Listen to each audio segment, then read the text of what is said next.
CPL यानी computer proficiency licence. Computer जिसे इंसान ने अपनी रोजमर्रा के कामों की आसानी के लिए इजाद किया हो। प्रोफिशिएंसी यानी महारत, परफेक्ट होना। लाइसेंस यानी सबूत। इसका दूसरा मतलब यही है कि कानूनी तौर पर गवर्नमेंट से एक इजाजतनामा हासिल कर लेना, जिसको हम कहेंगे लाइसेंस। इस पूरी टर्म कंप्यूटर प्रोफिशिएंसी लाइसेंस को हम VUCPL कहेंगे। इसका बेसिक मकसद ये है कि इस कोर्स को करने के बाद, CPL को करने के बाद आप स्टूडेंट इस काबिल हो जाएंगे कि आप कॉन्फिडेंट हो के कंप्यूटर की बेसिक एप्लीकेशंस को यूज कर सकें। बिस्मिल्लाहिर्रहमानिर्रहीम, अस्सलाम वालेकुम। उम्मीद है आप सब खैरियत से होंगे। आज मैं आपके साथ CS001 कंप्यूटर प्रोफिशिएंसी लाइसेंस का मॉड्यूल 1 का लेक्चर नंबर 1 शेयर करूंगी और पूरी कोशिश करूंगी कि आपके तमाम कॉन्सेप्ट्स को क्लियर कर दूं। लेकिन अगर फिर भी कोई पॉइंट आपको समझ में ना आए तो कमेंट से मुझसे लाजमी पूछ लीजिएगा। इंशाल्लाह एज सुन एज पॉसिबल मैं आपको लाजमी रिप्लाई करूंगी। तो विदाउट टाइम वेस्टिंग स्टार्ट करते हैं। आज हमने अपना ये लेक्चर स्टार्ट किया, इसका मैंने इंट्रोडक्शन आपको दे दिया। इसके बेसिक 6 मॉड्यूल है, बहुत ही आसान से हैं। इसके बेसिक ऑब्जेक्टिव्स को पढ़ने के बाद आप इस काबिल हो जाएंगे कि आपको पता चल जाएगा कि कंप्यूटर क्या है, इसके बेसिक बेनिफिट्स क्या हैं, बेसिक टर्म्स क्या है और इसकी टाइप्स क्या है। इस जो CPL कंप्यूटर प्रोफिशिएंसी लाइसेंस है वो इन्हीं 4 चीजों के दरमियान घूमेगी कि कंप्यूटर क्या है, कंप्यूटर के बेनिफिट्स क्या है, बेसिक टर्म्स और टाइप्स क्या है। नेक्स्ट आगे बढ़ते हैं। ट्रेनिंग एनवायरनमेंट ऑफ CPL, इसको हम लेक्चर के एंड पे करेंगे। ऑब्जेक्टिव मेन चीज थी तो हम अपना फोकस ऑब्जेक्टिव के ऊपर रखेंगे।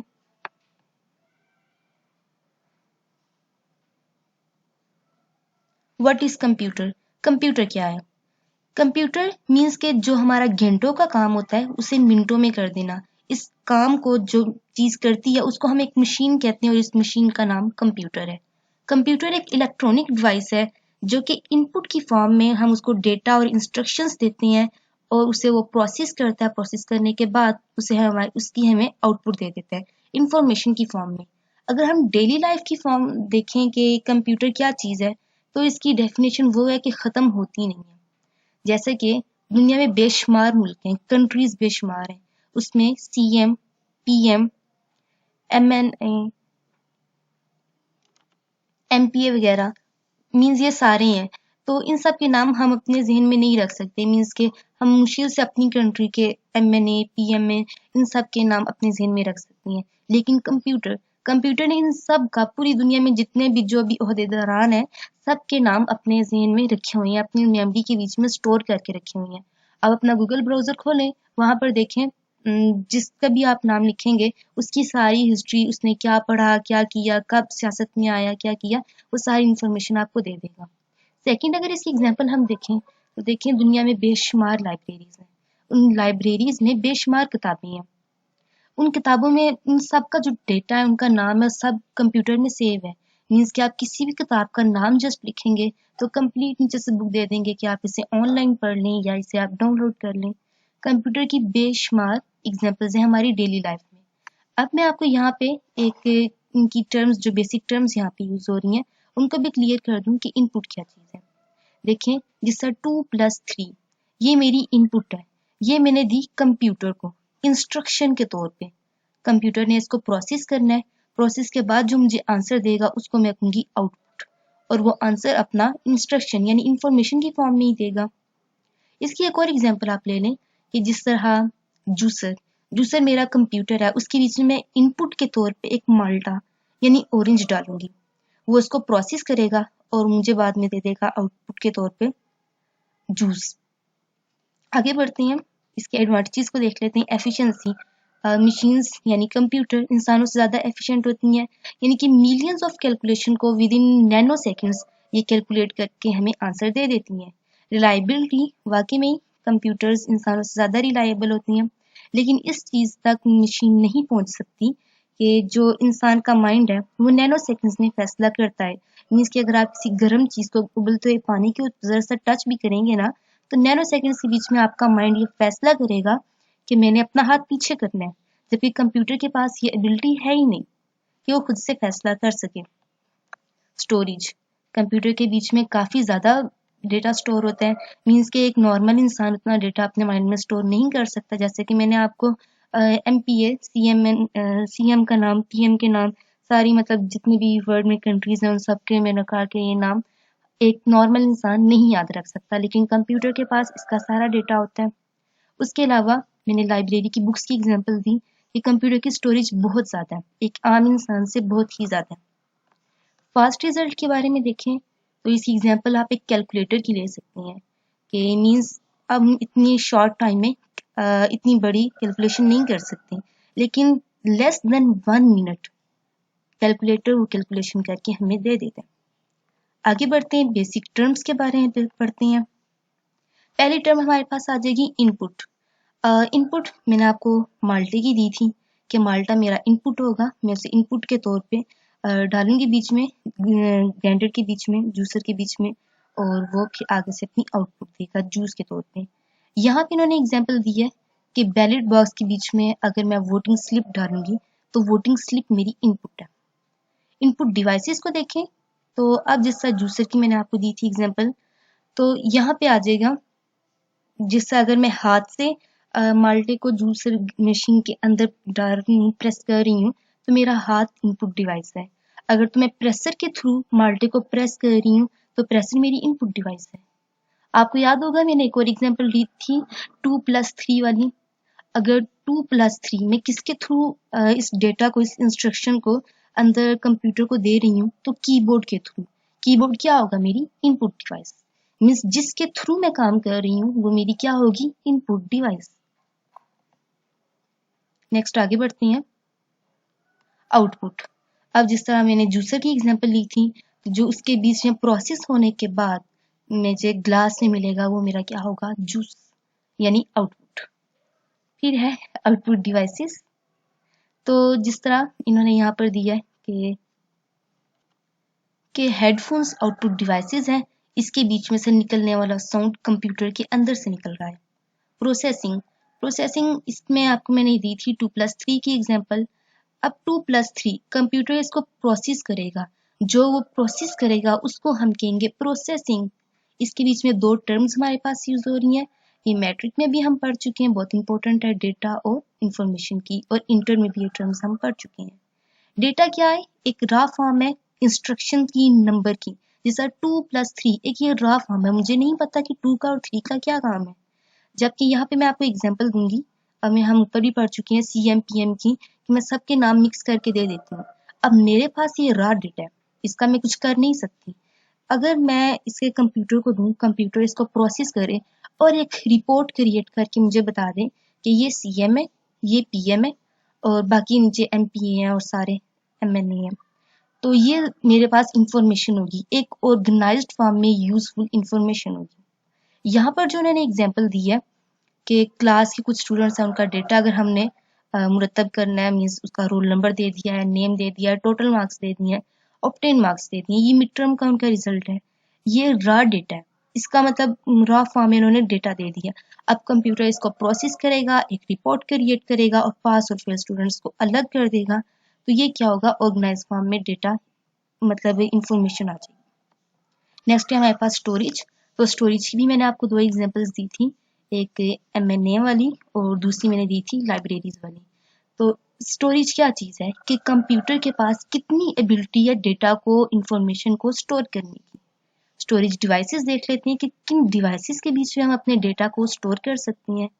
तो देखें, RAM, ROM, hard disk, floppy disk, CD ROM, DVD, इनके बीच में हमारा डेटा इजीली स्टोर हो जाता है।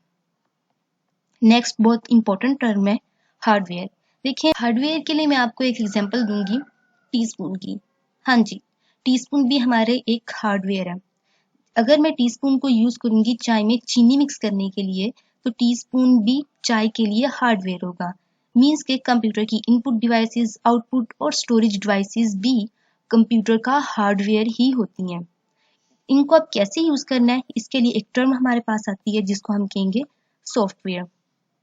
याद रखिएगा कि सॉफ्टवेयर के बगैर हार्डवेयर का कोई काम नहीं होता, कंप्यूटर में वो कोई फंक्शन ही परफॉर्म नहीं कर सकता। अब सॉफ्टवेयर क्या चीज़ है कि ये रिटन फॉर्म में इंस्ट्रक्शंस यानी हदायत देता है हार्डवेयर को कि आपने ये फंक्शन परफॉर्म करना है।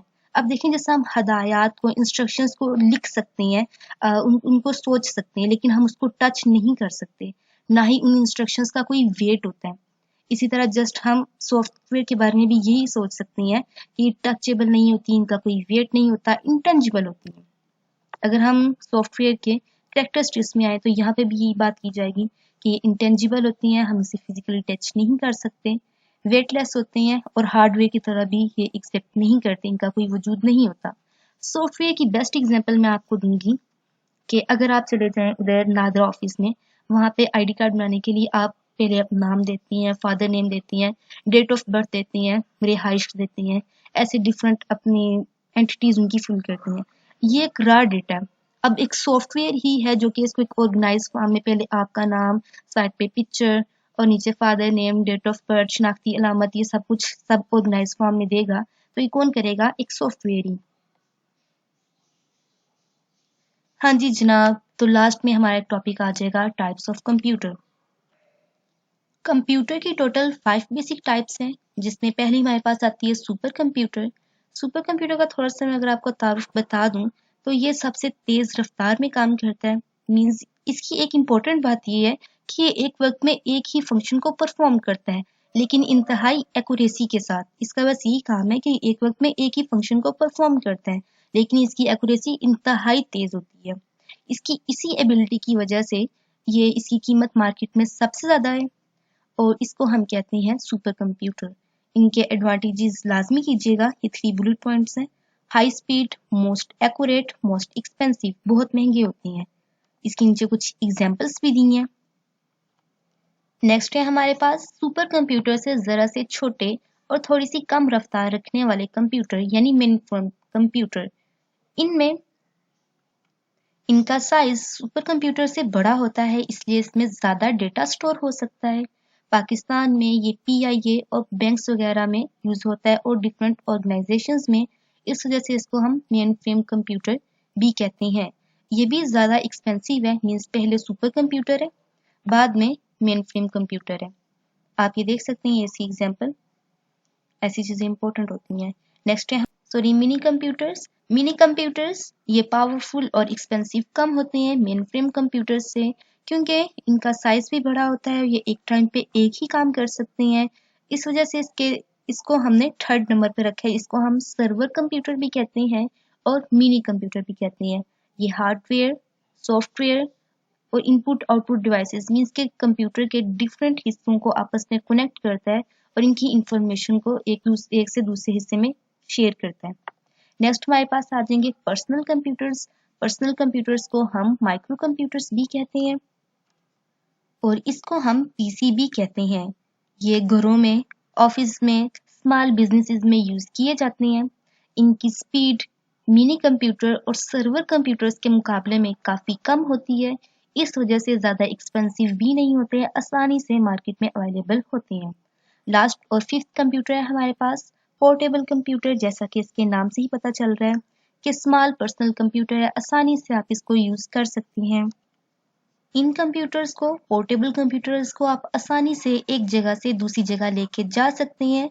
इनकी कंप्यूटिंग पावर तकरीबन माइक्रो कंप्यूटर्स की तरह ही होती है। और याद रखिएगा कि इस पोर्टेबल कंप्यूटर को हम मोबाइल कंप्यूटर या नोटबुक कंप्यूटर भी कहते हैं। एक और इम्पोर्टेंट बात मुझे याद आई पर्सनल कंप्यूटर के हवाले से, तो इसको हम माइक्रो कंप्यूटर भी कहते हैं। इसको हम जो डिज़ाइन किया गया है कंपनी ने, वो आपके टेबल साइज के लिहाज से डिज़ाइन किया है। इसकी एग्जांपल में हमारे पास आ जाएगा, जैसा डेल के कंप्यूटर्स हैं और HP के हैं और एप्पल के हैं, वो इसकी बेस्ट एग्जांपल्स में आ जाएंगे। अगर अब हम इधर देखें पोर्टेबल कंप्यूटर्स में, पोर्टेबल कंप्यूटर में जो डेस्कटॉप कंप्यूटर होता है उसके तमाम कंपोनेंट्स आ जाते हैं, मीन्स के डिस्प्ले, मीन्स उसकी स्क्रीन, कीबोर्ड, टाइपिंग पैड और पॉइंटिंग डिवाइस में आ जाएगा टच पैड, जिसको हम ट्रैक पैड भी कहते हैं और पॉइंटिंग स्टिक भी कहते हैं। और बैटरी के लिहाज से ये एक पोर्टेबल, सिंगल पोर्टेबल यूनिट होता है। बस यहाँ पर आपका लेक्चर नंबर 1 CS001 का कंप्लीट हो गया। मुझे उम्मीद है ये वीडियो आपके लिए हेल्पफुल रही होगी। नेक्स्ट वीडियो में मिलते हैं। अल्लाह हाफिज़।